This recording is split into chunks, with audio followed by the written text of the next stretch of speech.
It's okay. Appreciate you for coming on my show. How's your day going so far? It's going great. I appreciate you for having me. It's a little rainy outside, but it's cool because I keep the drip Yeah. anyway. I see the drip. I see the drip. Blue must be your favorite color. Blue is definitely my favorite color. Why blue is your favorite color? It's just always been my favorite color ever since I was little. Okay. That's good. That's good. It's So just beautiful. tell the audience where you from. Okay. I am from Warner Robins, Georgia, Wardtown. Stand up 478. Okay. So let's talk about that environment. What it was like growing up there? Okay, well, first I was born in Austin, Texas. Let me say that. My dad was in the Air Force, so I was born in Austin. We moved to Arizona when I was 1, and then we lived there till like I was almost 8. We moved from Arizona, Tucson, Arizona, to Warner Robins. So growing up in Warner Robins was cool. It's a small town. Well, it's grown a lot now, but back then it was a small country town. Uh, Small country military town, one Walmart, one movie theater, so it was really small, but I liked it. So what was it? What was it like growing up there? Because it's a small town and it's country at that. So it's like y'all didn't have too many avenues to get into. So how did you keep yourself busy? Well, I was really into school. I love learning. I was in honors from third grade on up until I graduated high school. So I was really into just learning, doing schoolwork. I had friends at school and stuff, and my family. So it was cool as a child. But as an adult, it ain't too much. It wasn't too much to do then. Like I said, it's grown now. Okay, that's cool. So how has it changed from then and now? Like, have you been back there since? Oh yeah, I go all the time. My mom lives down there. She's still in Warner Robins. So I mean, it's like it's I think 3 movie theaters now. Oh, that's a challenge. That's a challenge. Exactly. It's a lot more restaurants. It's a lot more people. I mean, big, huge $1 million mansion neighborhoods and stuff. Like it's just really, really grown wings. So it's lots of businesses. So yeah. Oh, that's good. That's good. So let's talk about your experience like in school. So what type of person you was in school? Like, describe your personality like. Okay. Well, growing up, I was always protective of like the underdog. I remember there was this boy in elementary school who I think he may have been on the spectrum. I'm not sure. But people used to always pick on him a lot. And I used to come home to my mama and cry about it. And they weren't even picking on me, they were picking on him. But it just used to break my heart so much. And he was like tall. He was bigger than everybody, like taller than everybody. People were just always so mean. And he was just so nice and calm and chill. So I just used to love on him at school and be his friend and stuff and just be like really nice to him because everybody was mean to him. But that was in elementary school. Growing up, I was always into sports and stuff like that. In middle school, I did track, basketball, cheerleading. In high school, I was a cheerleading captain every year. I was on a math team. I was yearbook editor, homecoming court, tennis. You name it, I was doing it. Oh, he was very busy. He was a very busy child. Yeah. So what caused you to be so busy? Was it like your household? Was they was just very active and they was always wanted you like to be doing something instead of just being in the house? Like what caused you to be so busy? It's just me. And I'm that way now. I have a very creative mind. And it's like I'm always thinking of things I can do or create or try. It's like my mind never rests, which is sometimes a bad thing because I be up at night, like through the night, just thinking, and my mind is always racing. But I've always wanted to just be involved. So, cheerleading is something I started in elementary school for the rec center. And then I just always wanted to get better and better. And that's when I started learning how to tumble. And I was captain. I actually cheered for Georgia State for a little while too when I went there. But I just always wanted to be into things. Like I just was interested in everything. Okay, that's cool. So what was your parents like? Was they strict or did they let you like blossom into a flower? You know what I'm saying? Describe that experience like. They let me do me. They were very supportive. They were always at all the games. My mom was like really, really down. Like she would follow our bus for 2-3 hours out of the city just to go see me cheer, you know, and she was always there.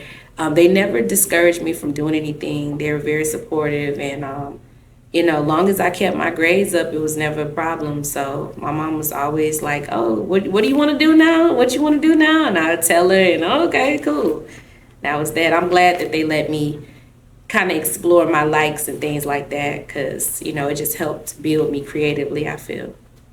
Oh, that's good. That's good. So, what was your father like? When you know, I said he said he was in Air Force. What type of person he was? My dad he's a typical like dad.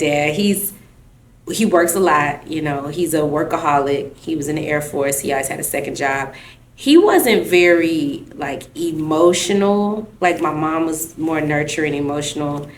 And I guess I kind of expected that because he's a dad, but I think it also came from him being in the military too.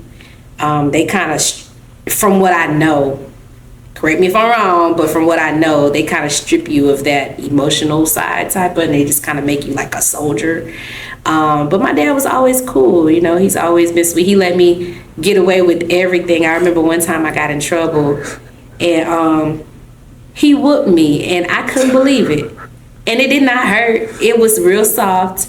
And it was the only time he ever whooped me, and I went and told my mama because I didn't think he could whoop me. Like I didn't think that was his lane. And I told my mom, and I was like, "Dad whooped me," and she was like, "He can do that. He's your dad." And I was like, "Oh damn, I ain't know," because he never did.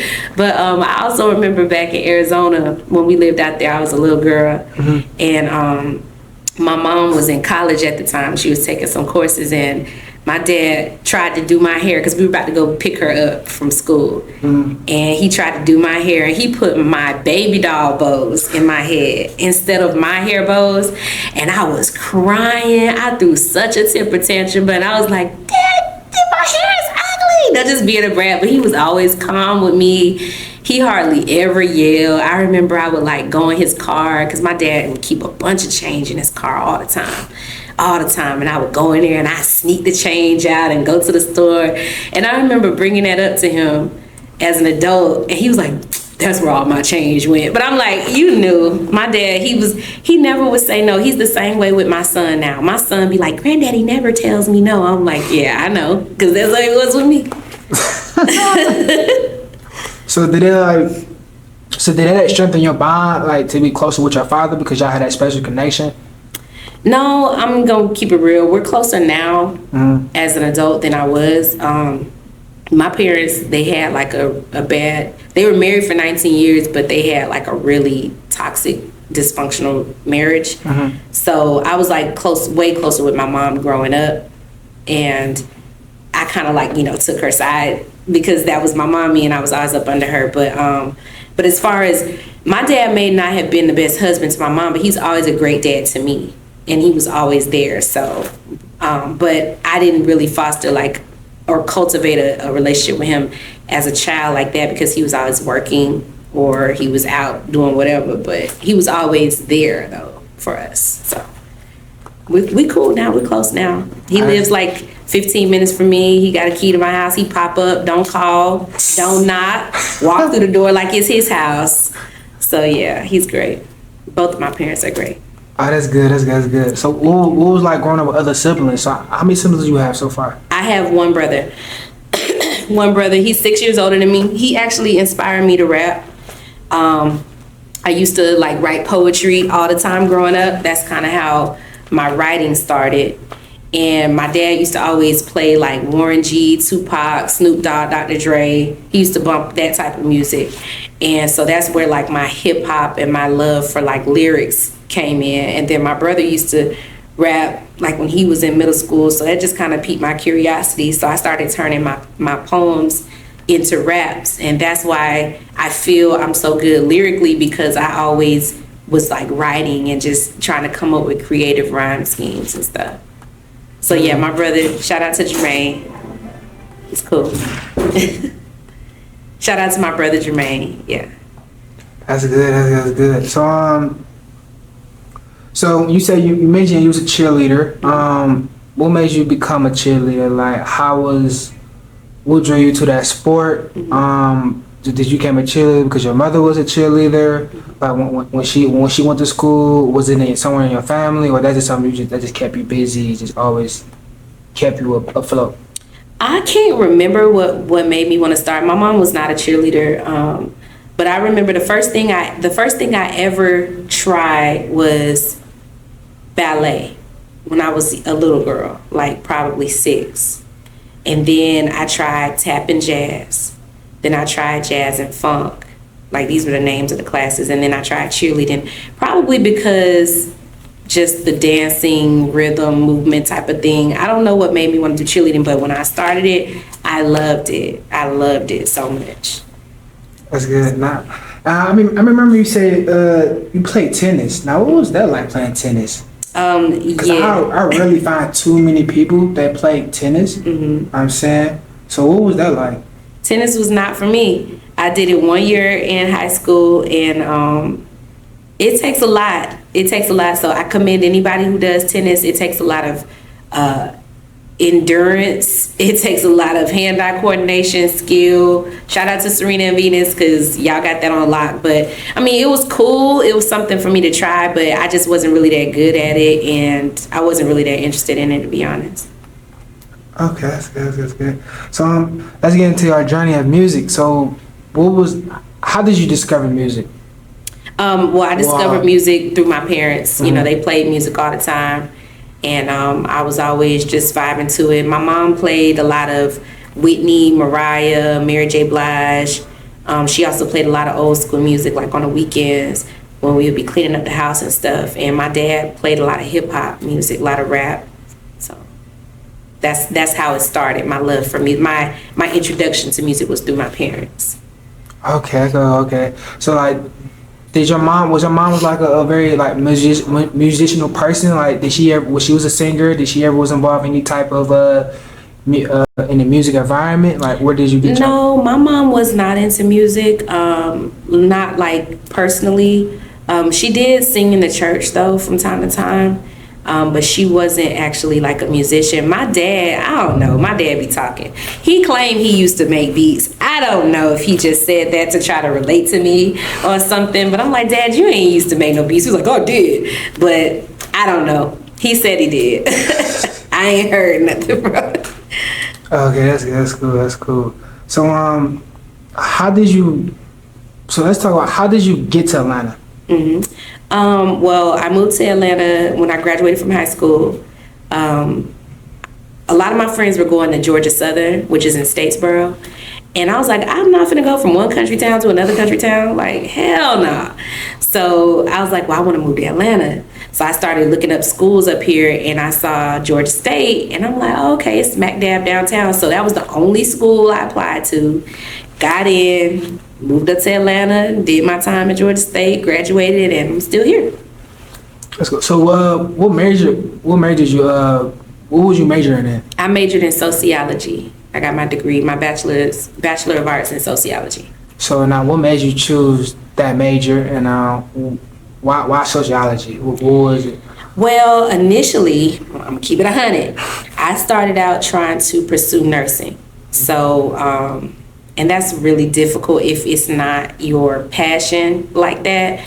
I chose nursing because I was like, okay, I feel like I could do anything, you know what I'm saying? And I could make a lot of money being a nurse. So it wasn't like, oh, I just always wanted to be a nurse. I want to, help save people's lives. It wasn't that passion. So that's why I really respect nurses, and they deserve every penny that they get because they work hard to get them degrees, and they have long, hard hours, and they have to see a lot and endure a lot. So shout out to nurses. But I wasn't really studying how I should have. It takes you to, when you doing them anatomy and physiology classes, that's all you need to be doing is studying.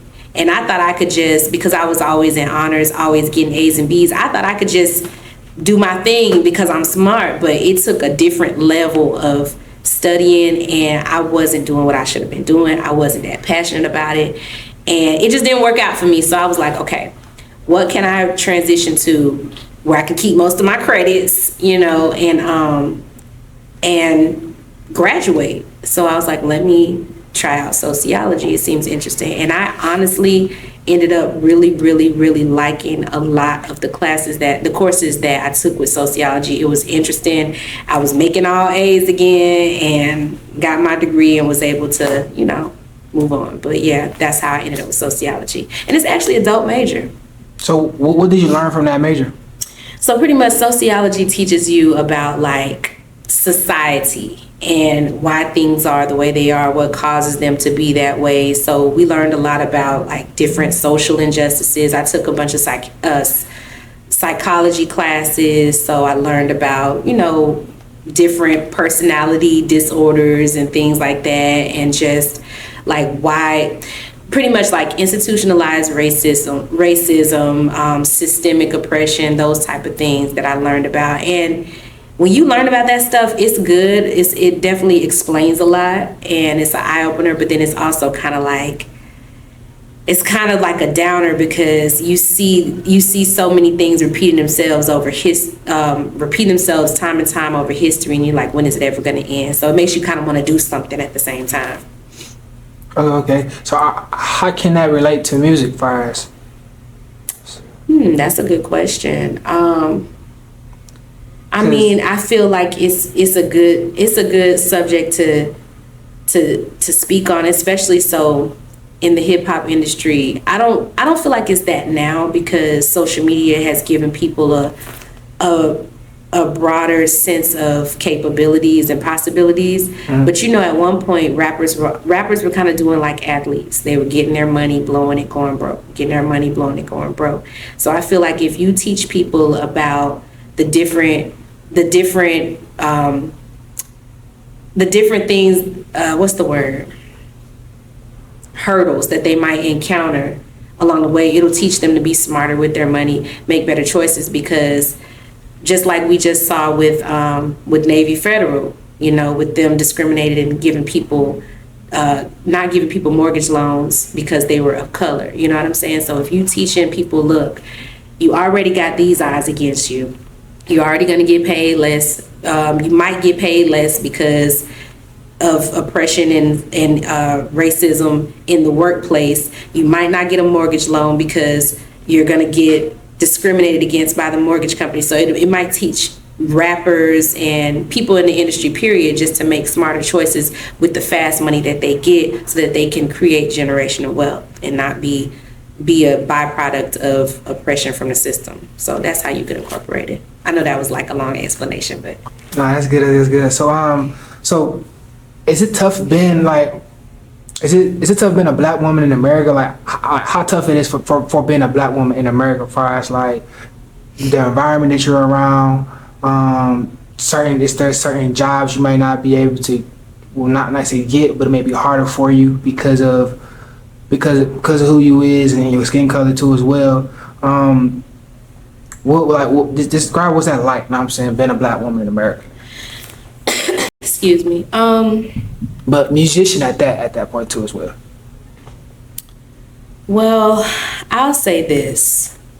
Even though it's real that there are obstacles, that was the word I was looking for earlier. Even though there are obstacles, and even though there's real life things that can try to stop you, you can really achieve anything you want to. You're just gonna have to find ways around it. It might be harder. You might not have that $1 million, $2 million trust fund that someone else might have, but you can figure out ways to get there. So as a black woman, yeah, there are things that kind of sometimes can be like small barriers, but I don't let anything stop me from going after what I want, even if it does take longer. I do feel though that people misunderstand black women a lot, and I have been seeing things online that I can definitely relate to. Like, black women are often, not always, black women are often pegged as being mad, being angry, but a lot of times it's not even that. We are overstimulated, you know what I'm saying? Because we not only have to get out and work along with our mate or our husbands or whatever like that, our boyfriends or our husbands, we got to go out and work as well. And then we're expected to come home and take care of the household. And then we're expected to, give our children this attention and just be everything to everybody. And sometimes we can respond in a way where we might be irritated or we might be overwhelmed. And instead of it being like, oh, she has a lot on her chest, a lot on her plate, it's, why are you being a bitch? Why are you being a mad black woman? And it's not even that, because Karen can do the same thing, but because she's white, she's just overwhelmed. Oh my God, I can't. And then she cries and everybody feels sorry for her. And then we're not expected to cry because we're expected to be strong all the time because we're black women. Y'all strong, and we do carry a lot. You know what I'm saying? Like we carry our black men because we have to be strong for them. So I feel like we're misunderstood a lot, and I think we need to be shown more grace. Okay, so like when you say misunderstood, like how is y'all misunderstood? Like I'm saying, like as far as like elaborate that. Like are there like certain obstacles for y'all that's not put in place for y'all to get to the next level? Far as like, is it far as like y'all not like black women are not working together to unite more? Like is that can that well, when I say misunderstood, I mean, so like, when I was referring to how we may respond to things and why we may respond to things, and people taking that as you being bitchy or you being a mad black woman. That's what I mean by that. But I think that women are definitely black women are doing great things. I mean, if you look at the statistics, the black women are leading in being new business owners and also in successful businesses. I read somewhere where it said black women brought in the most money from businesses in the last like 5 years. Yeah, startup businesses, and they're bringing in the most revenue and stuff. So black women are doing great, and I think we are working together and things like that. So it's not like we're oppressed or you should feel sorry for us, but I think that people should really like, I don't know, I just see so many things where people are like, black women aren't soft enough. Black women aren't this, you guys have too much mouth, you guys have too much attitude, and that's why men don't do this, and that's why men don't marry you, and I just feel like that's a bunch of bullshit. And I think that people really need to get to know people on an individual basis, stop wrapping everyone up into one, and stop stereotyping the black woman, because for decades the black woman has cooked for massa. The black woman has breastfed massa's kids. The black woman has taken care of the kids as if she was one, while getting beat, while being made to go into the slave, go pick the cotton, and having her kids taken away from her. So I think people need to, and while being the Coretta Scott King's, supporting Dr. King while he's leading us on a flight to freedom. You know what I'm saying? So I just feel like people need to respect the black woman more and stop being so hard on us.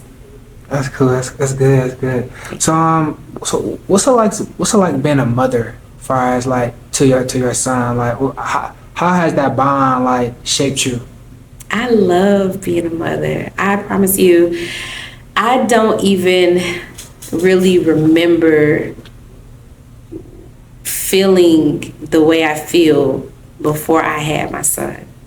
I never experienced this type of love, this type of like completeness. My son brings me so much joy. I watch him while he's asleep and I kiss his little cheeks, and he is just amazing. He's definitely motivated me. He brings me up when I'm having hard times, and he don't even know he's doing that. It's just by hearing his little laugh or seeing him smile or him making a joke about my wig or something funny. Like he's my everything. I love that boy so much. I'm so thankful that God blessed me with the ability to have a child, and that he blessed me with that child, because he's awesome. Oh, that's good. That's good to hear. So my bad. So let's get back to the music journey. So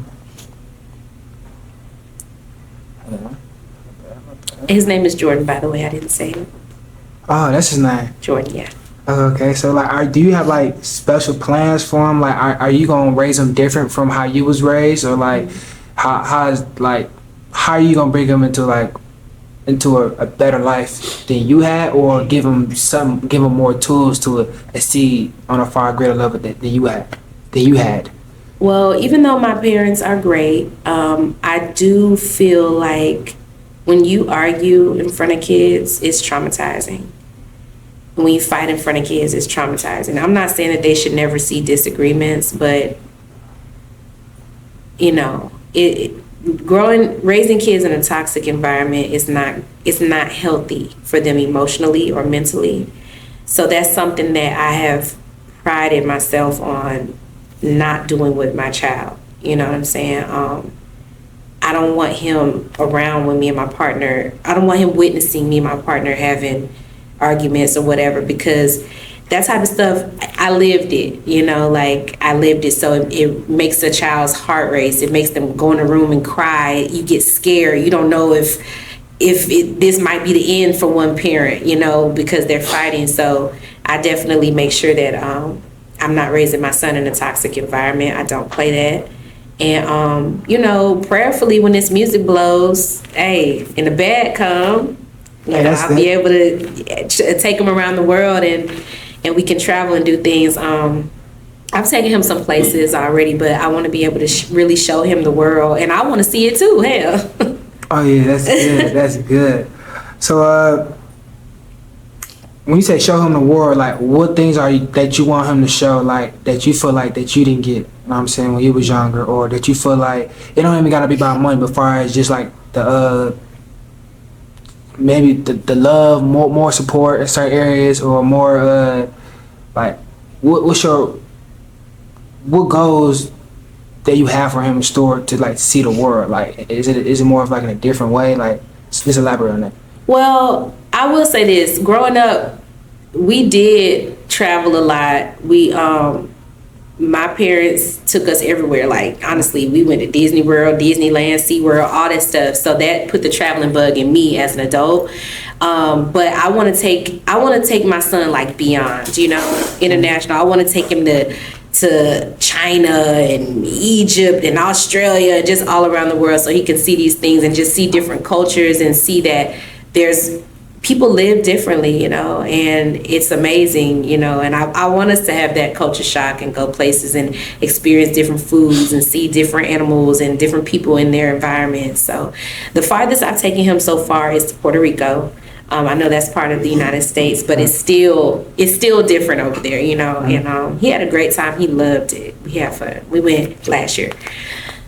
That's good. That's good to hear. So moving forward, now you mentioned when you moved to Atlanta, what was your experience like moving to Atlanta? How did it shape you? Like, how did it make you more mature? Mm-hmm. Just elaborate on that.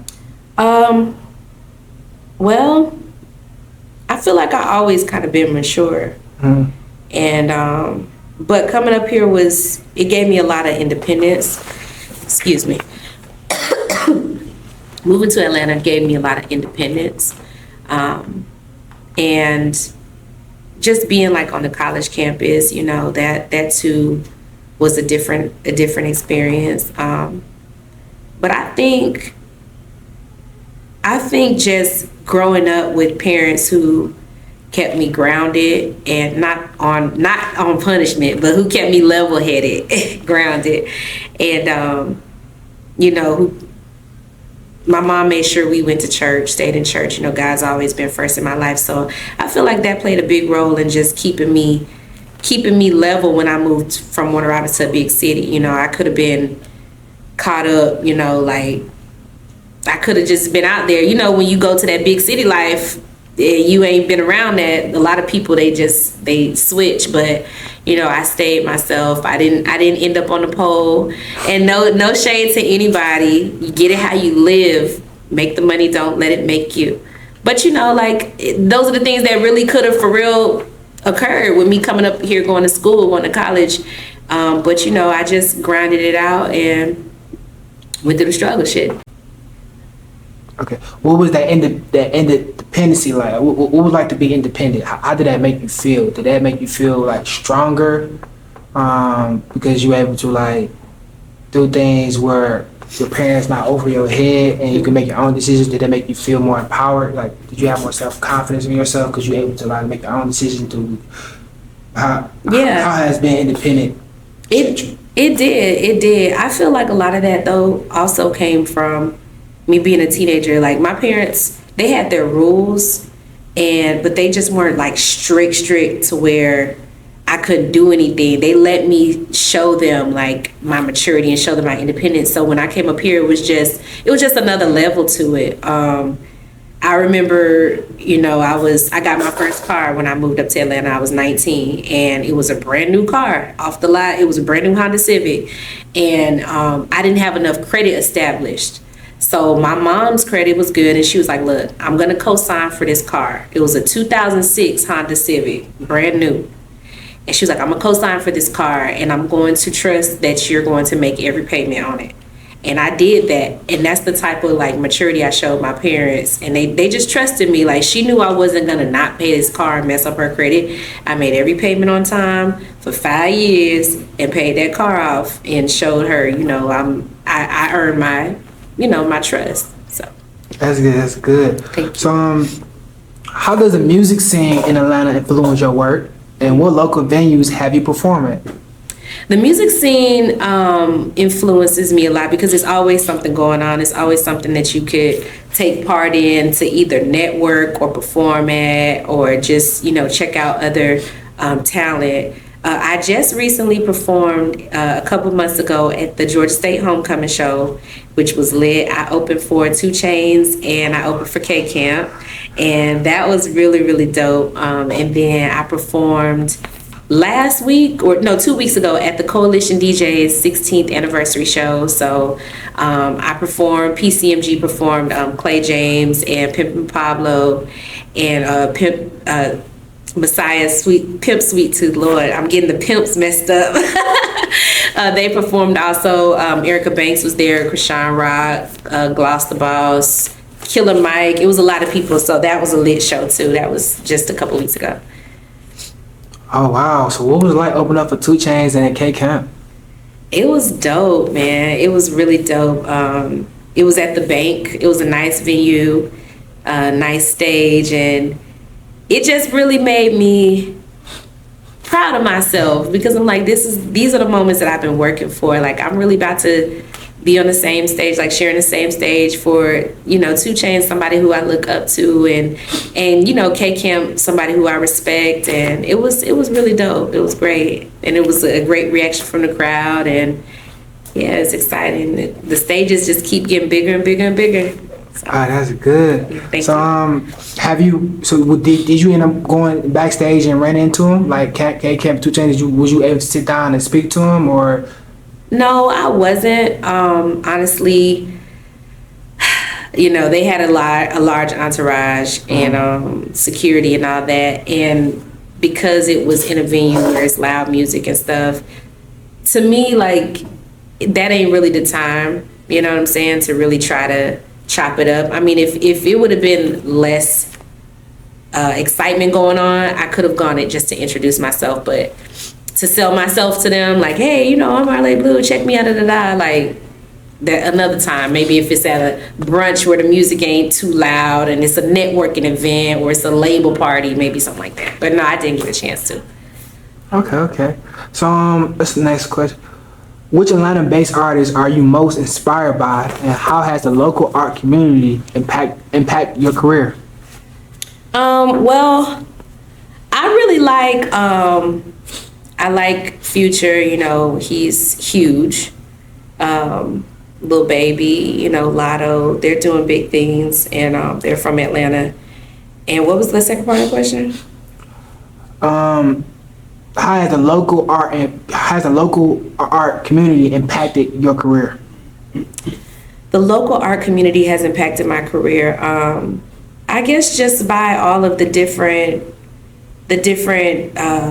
events and different culture type of, you know what I'm saying, with bonfire and cascade on Sundays. Like, these are the type of things that are staples in Atlanta, and they influence the culture because they're music based, culture based, and you know, you can go to these events and get you something to write about, you know what I'm saying, get you something to rap about, or go to these events and get your music played. So all of it definitely plays a role in just cultivating the culture, I guess you could say. Okay, so you can skate? Yeah, I can skate a little bit, you know. Nah, I'm not like those girls that be on Instagram, man. I love them. They be so just smooth with it and sexy, but I do aspire to be like them. I could do a little something though. I could do a little something. Okay. So you said so Lil Baby, you said Lotto, And Future, Migos, them, yeah. Migos. Out of all of them, who inspires you the most? Who inspires me the most? I mean, I guess in terms of level of success, I would say Future. These are artists that I respect, you know what I'm saying, and their success inspires me. I don't know them enough to feel like I want to be like them, but to achieve and unlock their level of success, absolutely. Oh, okay. I remember you said you mentioned Lotto. Why Lotto? You know what I'm saying? 'Cause she was the only female artist that you put up there in Atlanta. So why her specifically? Because Lotto has really put in the work, and she's put in the grind. She has been rapping since she was really young, and she writes. You know, she is really driven. She doesn't let anything stop her, from what I've perceived, and I really respect that. I can see the same things in myself. You know, I have been rapping since I was young. I don't let anything stop me. I write, and I'm dope. So it's more so like a respect thing. Okay. So now you know Atlanta. Now besides the music in Atlanta, now what about the film, TV industry in Atlanta? Like, have you played any acting roles, or have you done any voiceovers? Yeah, I do voiceovers actually for the Roach Motel. It's a cartoon that was created and written and produced by DJ Filthy Rich. So shout out to DJ Filthy Rich. So I do a voice for Lauren the Ladybug, and also there's a few other characters that have their voices. The voiceovers are done by DC Young Fly, Carlos Miller, and Chico Bean from the 85 South Show. So yeah, it's great. It's funny as hell. If you smoke, you know, it's a lot of references in there, and it's an adult cartoon, so you know, it has the adult humor, and it's funny. It's genius. Y'all gotta check it out. The Roach Motel. Okay, how did you land in that voiceover role? So I was having a conversation with DJ Cloud one day on the phone, and he was like, "You animated as hell, Marle. Have you ever thought about doing voiceovers?"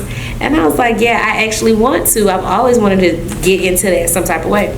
And he was like, "Well, why don't you hit up DJ Filthy Rich? You know, he has a cartoon that he's coming out with, or that he has out or whatever, called The Roach Motel." And I was like, "For real?" So I went to his page and I saw it, and I'm like, "Oh, damn, okay." And I had already met DJ Filthy Rich like a couple times before, so I'm like, "All right, well, I'm gonna hit him up." So I hit him up and I was like, "Hey, I'm interested in being a part of your cartoon. Do you have any roles open? Do you have like a script I could read and just let you hear what I could do?" And he was like, "Sure, you know." So he sent me a script, and I did a voiceover on my phone. And I did a voice memo on my phone, and I sent it to him. And he loved it, and he was like, "Man, you killed it. I definitely want you to be the voice of Lauren the Ladybug," and the rest is history. So that's all. So he only had you do that role for Ladybug. Yeah. So the main female characters is Lauren the Ladybug and Lala. And the way that the cartoon is kind of set up, it's kind of like Martin but with roaches, because I'm the equivalent to Pam on Martin.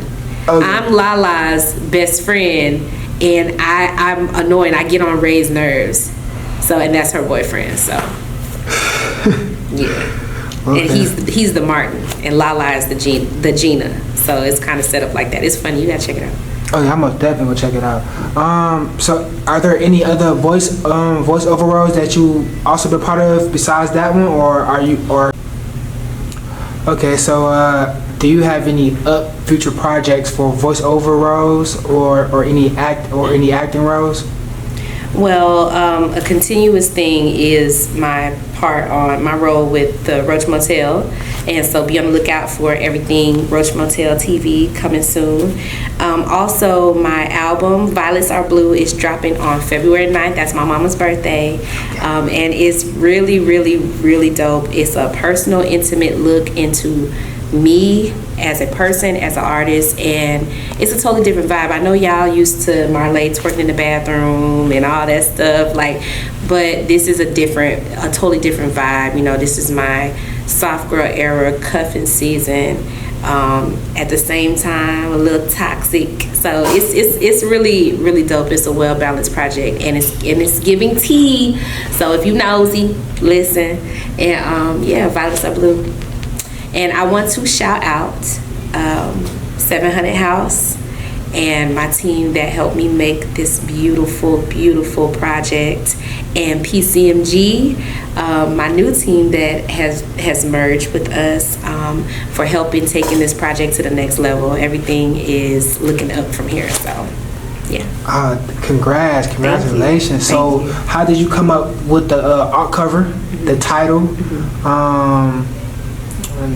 Okay, so the title came from, the poem that everybody knows, roses are red, violets are blue, whatever, I love you.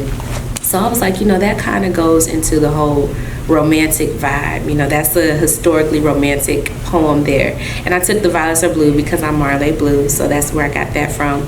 And the cover, I'm a very visual person, and I just envisioned that cover in my head. And so the way we did it was just so G. Like, we actually shot that cover on my boyfriend's bed, and we put blue rose petals around, and he shot it with his iPhone. Like, we did the editing ourselves, and it just came out beautiful. So, yeah. Way to be very creative too, and how she said it. Thank you. I mean, quick question, because I wish I asked you this in the beginning, but who came up with your name? Did you come up with your name by yourself, or did someone gave you that title? No, I came up with my name. So my name is Tiffany Marlene. My middle name is Marlene. I was named after my grandma. Her name is Marlene, and I never got to meet her. Rest in peace. She passed before I was even thought of. But so I took the Marlene and I just dropped it and made it Marle. And put the little accent mark like Beyonce. And then I put blue on it because blue is my favorite color, and I just felt like it had a nice ring to it, so I just stuck with it, Marle Blu. Okay. So next question: how has Atlanta diverse influenced the culture here, and in what ways does that show up in your art or in your artistry? Say it one more time. How has Atlanta diversity influenced the culture here, and what was the ways that show up in your artistry? I mean, I think the diversity is just from, really Atlanta is not Atlanta anymore. It's just a bunch of people who moved to Atlanta. Yeah. When I moved up here, Atlanta was Atlanta. Like, Hollowell was still Bankhead, Bowen Homes was still there. Everything wasn't gentrified. So when I moved to Atlanta, Atlanta was still Atlanta. Now it's Atlanta and friends. But yeah, I just feel like, I guess just even being here for so long has influenced me. Everybody's fly up here, everybody's always on their grind, on their hustle and stuff. So, and everybody's trying to make it. So I feel like that's where I fit in right there. Like, just out here trying to make it and grind. Okay. So how do you plan on like helping your community out? Are you involved in like certain nonprofit organizations to give back to your community for was it feeding the homeless, giving stuff to kids back to school, or are you trying to take it to another notch that you feel like the community that the community really needs? Well, I do a lot of volunteer work. over Thanksgiving, I volunteered in Warner Robins and did like a turkey food bank giveaway. I also involved my son in that, so he was a great help. He comes with me to a lot of volunteer based events. I also volunteer with WAVE, We All Value Excellence. It's a nonprofit, and shout out to Johnny Jason Cade over there. He's the CEO of WAVE, and I've helped out with back to school drives, with toy giveaways, with Easter basket giveaways, and again I involved my son. And then PCMG, we also did the K Camp Thanksgiving turkey giveaway, which was really dope. And then we also did a toy drive. PCMG also did a toy drive as well. So I'm always trying to get involved in ways that I can. I've done homeless coat giveaways and stuff, drives. But as far as what I want to do, I've always had the dream to build homeless shelters, more specifically for women and children. So when I'm able to get to that level of just get that bag, that's what I want to do. I want to put some in Warner Robins, put some here, and also like the outskirt cities too, because I feel like they get forgotten about. So it's something I definitely want to do. Why homeless shelter? Like what brought that idea into your mind? Because there is a large children homeless epidemic that people don't even realize, and it's just getting worse. I mean, the cost of living is going up, but pay is not. People cannot even afford their rent anymore. They can't buy homes. It's a lot. And it's a lot of people out here that are living in hotels, extended stays, on the street.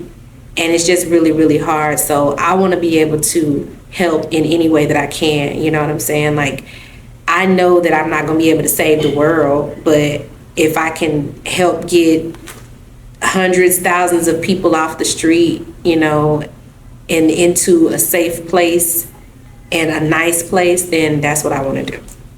Okay. So what is next for you in 2024? What's next is this album that's going to be my breakthrough. It's going to be my breakthrough. I feel like I've been waiting on my moment, and it's here. I feel confident about that, and it's just sky's the limit. I can definitely see myself at the top of Billboard charts. I can see myself nominated and winning awards. I can see myself touring the country as well as internationally. Sky is the limit, endorsement deals, everything. So that's what I'm claiming for 2024. In the name of Jesus. Okay. I see. I definitely can see that for sure. Thank you. And I appreciate you for coming on my platform and being patient with me and taking your time out to get to know each other. Yeah. Thank you. Nice to meet you, and thank you for having me. Most definitely not. Can you tell people where to find you at? Yes, Marle Blu, MarleBlu. That's Marle Blu on Instagram, marleblu.com. Subscribe to my YouTube channel, Marle Blu Music, and Marle Blu Music on Twitter. Just MarleBlu. Just Google me, baby, and stream my music, and look out for my album February 9th. Man, go get that. Violets Are Blue.